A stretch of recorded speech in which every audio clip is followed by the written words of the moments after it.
네, 여기 묵상 간증 틀어 놓은 예배입니다. 작년에 저는 교회로 수요 예배를 드리러 갈 수 있는 시간과 거리가 여의치 않아 온라인으로 예배를 드렸습니다. 그러다 보니 그 시간에 온전히 나팔을 불어 여호와의 절기를 기념하지 못했습니다. 퇴근하고 집에 도착하면 수요 예배가 시작하는 시간이라 예배 동영상을 틀어놓은 채로 식사하고 후식까지 챙겨 먹으며 드라마나 예능 프로그램을 시청하듯 예배를 보았습니다. 또 가끔은 귀로만 예배 소리를 들으면서 빨래를 개거나 집안일을 하고 핸드폰을 하기도 했습니다. 그런데 이마저 남편이 곁에 있어야 예배 영상을 틀어놓았습니다. 그러던 어느 수요일에 남편이 일정이 있어 집에 늦게 들어온다고 했습니다.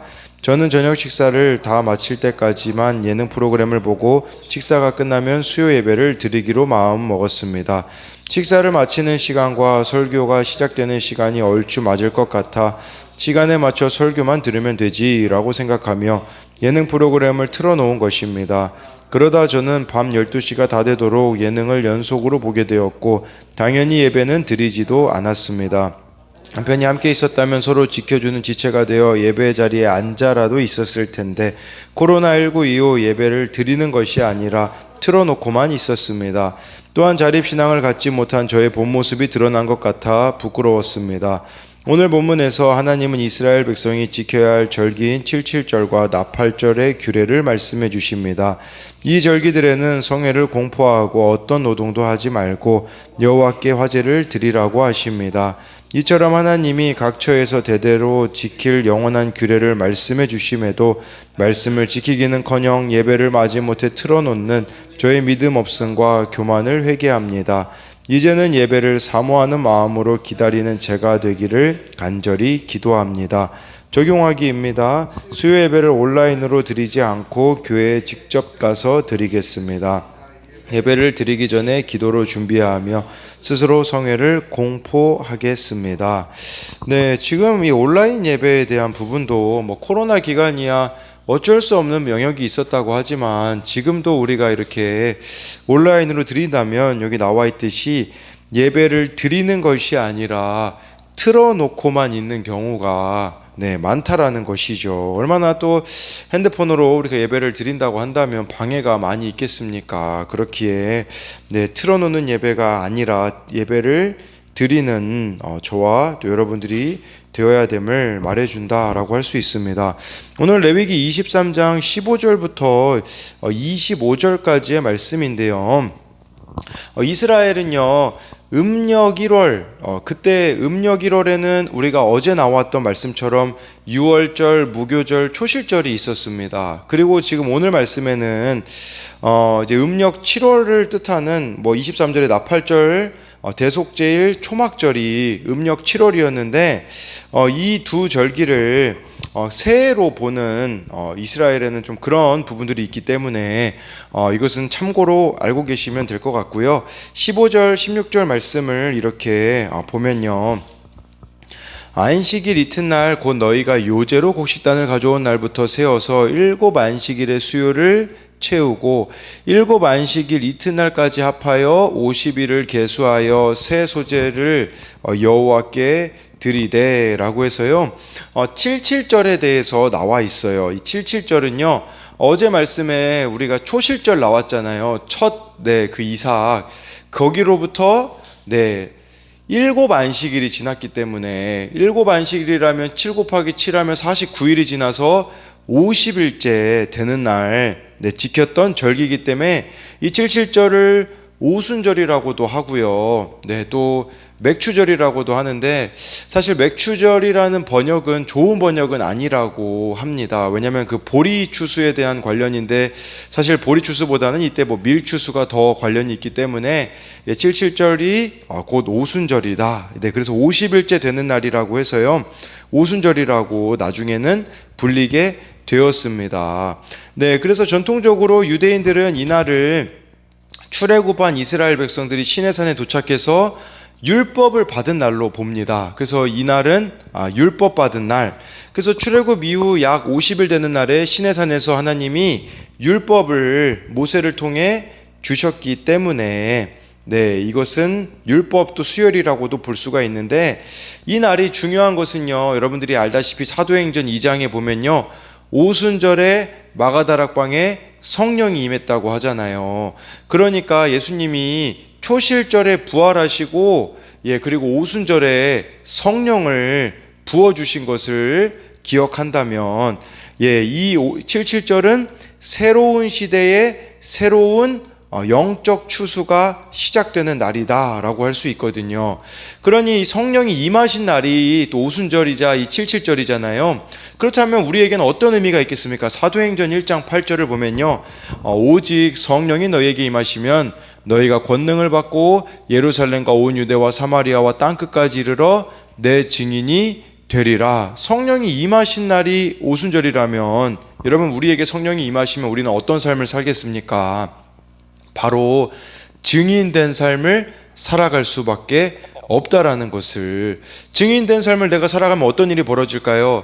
영적 추수가 이루어지게 될 거예요. 영적 추수가 이루어진다라는 것은 잃어버린 자들에 대한 정말 구원의 목마른 자가 될 수밖에 없다라는 것이겠죠. 그래서 이것에 대한 적용은요, 성령의 도우심으로 이루어져야 하는 증인된 삶은 무엇입니까? 아까 영적 추수, 증인된 삶, 오순절에 성령이 임했기 때문에 저와 여러분들이 정말 성령의 도움을 구한다면요, 증인으로 살아갈 수밖에 없고 누군가를 구원으로 인도해낼 수밖에 없다라는 것을 이것을 통해서 알아야 합니다. 17절 말씀을 보면요, 너희의 처소에서 10분의 2 에바로 만든 떡 2개를 가져다가 흔들지니 이는 고운 가루에 누룩을 넣어서 구운 것이요 이는 첫 요제로 여호와께 드리는 것이며 라고 해서요, 어제 말씀에요, 그 무교절 지킬 때는 누룩 없는 무교병을 먹었지 않습니까? 근데 여기서는 고운 가루에 누룩을 넣어서 구운 떡 2개를 이 77절에는 하나님께 드려야 했다라는 것입니다. 무엇을 의미할까요?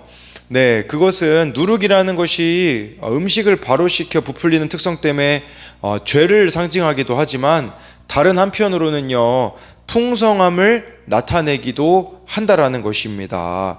그러니까 이 77절은요, 감사로 인한 풍성함을 고백하라는 뜻이에요. 여러분, 이게 참 한 끗 차이인 것 같아요.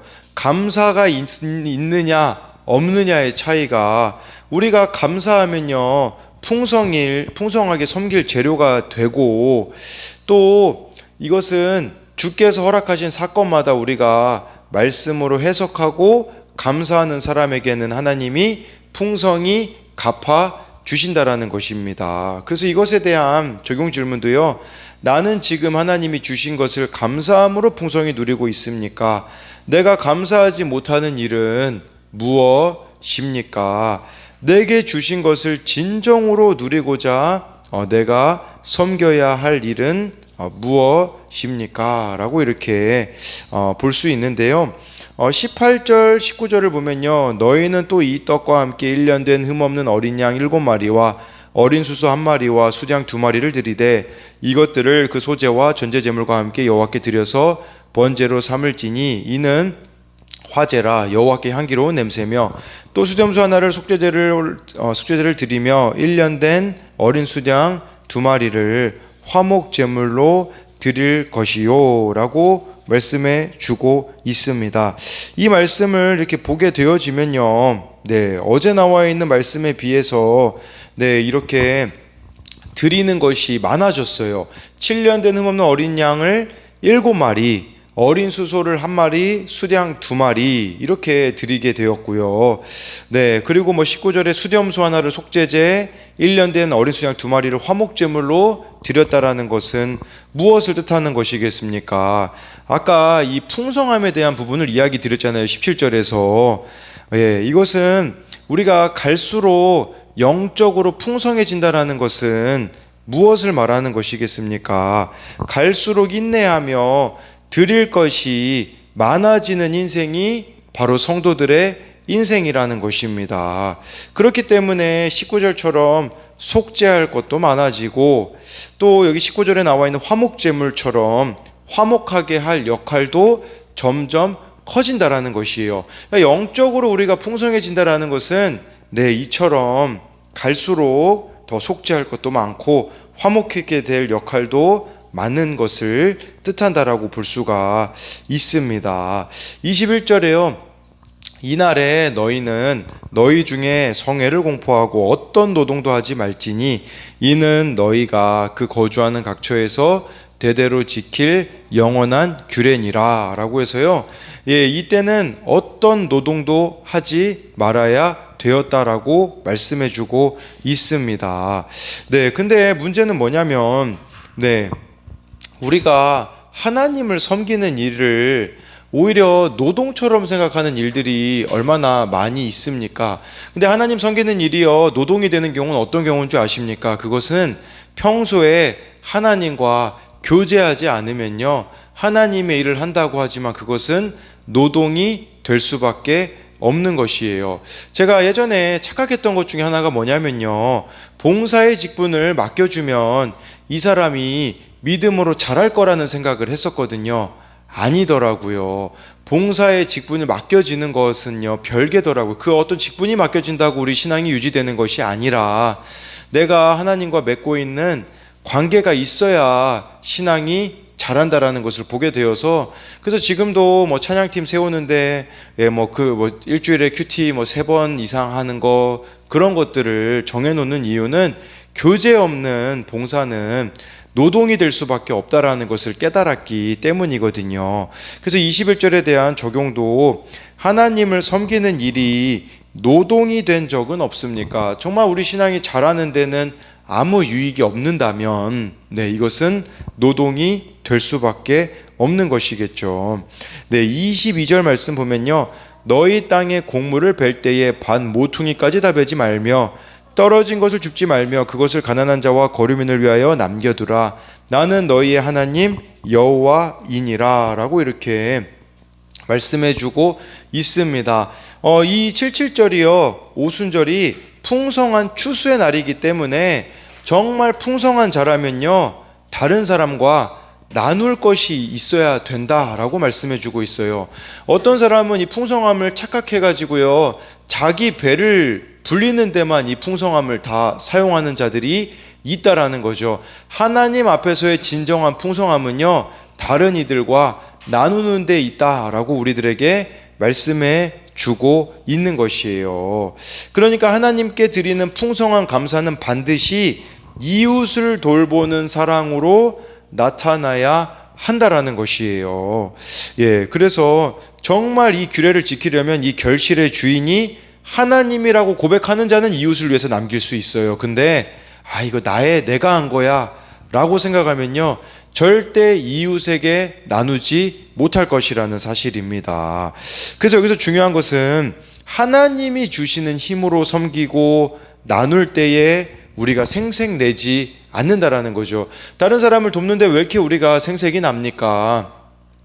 그것은 나의 힘으로 도우려고 하고 있기 때문에 생색이 나는 것을 말씀해주고 있는 것이고, 그리고요, 여기 보면요, 가난한 자, 입에 떠먹여줘라 이렇게 안 하셨어요. 하나님이 가난한 자가 스스로 주울 수 있게 해주라고 말씀해주고 있는 거죠.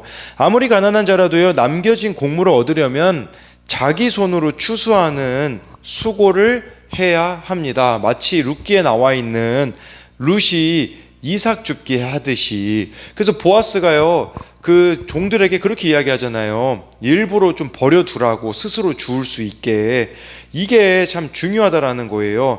우리가 누군가를 영적으로 세우는 데 있어서도요, 그냥 다 밥 퍼먹여 주지 마시고 이렇게 기다려줘야 되기도 하고, 때로는 스스로 그 어려움을 겪기도 하기도 해야 되고, 스스로 이삭 줍게 할 수 있도록 돕는 것이, 이것이 바른 양육이다 라고 할 수 있지 않겠습니까?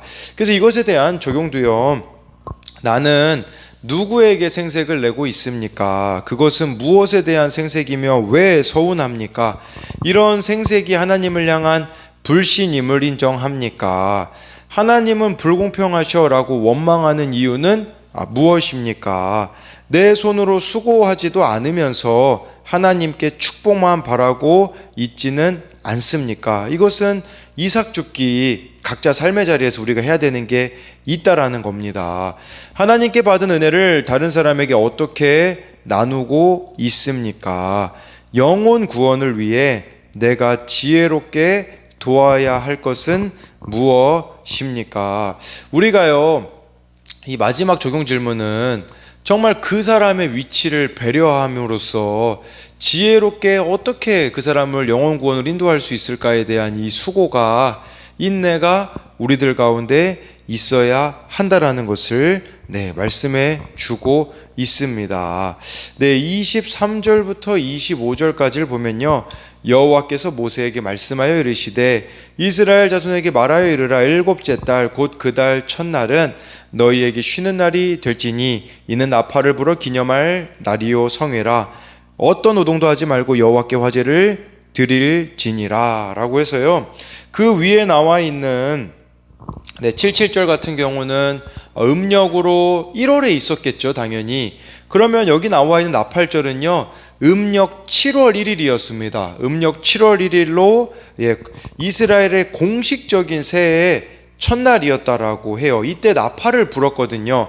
이 날이 중요한 것은 대속죄일도 그 이후에 보면 이어지는 절기가 있었고, 또 초막절도 이 7월에 있었기 때문에 저와 여러분들이 그냥 이 7월이 그런 부분에 있어서 중요했다라고 볼 수가 있거든요. 그래서 나팔을 부는 절기였기 때문에 나팔절이었기에 이스라엘은 이때 양각 나팔을 불어 새로운 한 해의 시작을 알렸다고 해요. 나팔 소리는 기억을 위한 장치였기 때문에 나팔을 불어 기념할 날이라고 24절에 말씀해주고 있는 것이에요. 그랬을 때 7월 1일에 나팔절 나팔을 불었죠. 7월 10일에는 대속죄일이 있었죠. 그 다음에 7월 15일부터 22일까지는 초막절이 있었기 때문에 시작을 알리는 참 절기였었다라고 볼 수 있는 것이거든요. 근데요, 여러분, 이 나팔절, 우리가 이 나팔이란 단어를 봤을 때 두 가지를 생각할 수 있어요. 첫 번째는 뭐냐면 어떻게 우리와 연관성이 있냐? 요한계시록 1장 9절 10절 보면 이 말씀이 있어요. 나 요한은 너희 형제요 예수의 환난과 나라와 참음에 동참하는 자라. 하나님의 말씀과 예수를 증언하였으므로 말미암아 밤모라 하는 섬에 있었더니 주의 날에 내가 성령에 감동되어 내 뒤에 나는 나팔 소리 같은 큰 음성을 들으니 라고 해서요. 여러분, 여기서 좀 봐야 되는 것은요, 지금 사도 요한이 밤모섬에 유배된 상황입니다. 완전 거의 혼자였었죠. 근데 10절에 보니까 주의 날에, 여러분 이걸 기억하셔야 돼요. 지금도 안식일을 토요일로 지키는 사람들이 있어요. 제7일 안식교라는 데가 있잖아요. 잘못되었어요. 왜냐하면 여기 10절에 분명히 사도 요한이 주의 날이라고 했거든요.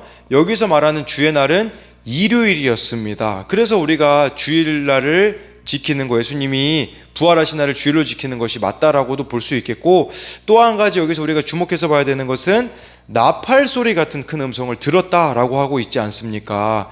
나팔절을 우리와 연결시킨다면 저와 여러분들이 나팔 소리 같이 하나님의 음성을 듣고 있느냐라는 것이에요. 무슨 말이냐? 말씀이 있잖아요. 나팔 소리 같이 크게 우리들의 삶에 울려 퍼지고 있냐라는 것이에요. 우리들의 삶은 어떻습니까? 이 주님의 말씀이 나팔 소리보다 크게 울려 퍼지기보다 아까 묵상간증에 나와 있듯이 세상의 소리가, 그 잡음과 같은 소리가 더 크게 우리들 가운데 울려 퍼지고 있지는 않냐라는 것이죠. 근데 지금 이 나팔 소리가 울려 퍼졌을 때는 사도 요한이 정말 기름 끓는 가마에 들어갔다가 밤모섬에 유배된 고난 상황이었다라는 거죠. 여러분, 고난 중에 주님의 음성은 더 크게 들린다라는 것을 또 이것을 통해서 알 수가 있는 것이에요. 그래서 하나님의 말씀이 나팔 소리처럼 내 삶에 울려 퍼지는 것이 축복이기 때문에 고난이 축복이라고 하는 것이지, 고난 자체가 축복이다라고는 볼 수가 없는 것이겠죠. 두 번째로 나팔절을 우리들과 연결시켰을 때 중요한 것은 뭐냐면, 이 나팔절은요 예수님의 재림과 연결되어 있어요. 그래서 찬송가 중에 나팔 불 때 나의 이름, 그 찬양이 있잖아요. 마찬가지로 재림을 뜻하는 것이다 라고 볼 수가 있는 것이겠죠. 그런 의미로 보자면 우리가 정말 나팔 소리 같이 하나님의 음성이 크게 들릴 때에 그것이 예수님의 재림을 가장 잘 준비하는 길이다라고 할 수가 있는 것입니다. 그래서 이것에 대한 적용은요, 최근 소망이 없던 나의 삶 가운데 울려 퍼진 나팔 소리와 같은 말씀이 있습니까? 다시 오실 예수님을 준비하며 살아가고 있습니까? 라고 해서요, 정말 이 오순절 저와 여러분들이 성령의 충만함으로 증인된 삶을 살아가시고요, 나팔절은요 정말 주님의 말씀이 나팔 소리와 오늘 EQT 말씀 본문 중에 정말 나팔 소리 같이 크게 울려 퍼지는 말씀이 우리 가운데 있음으로써 예수님 오실 날을 잘 준비해내는 저와 여러분들이 되기를 소망합니다.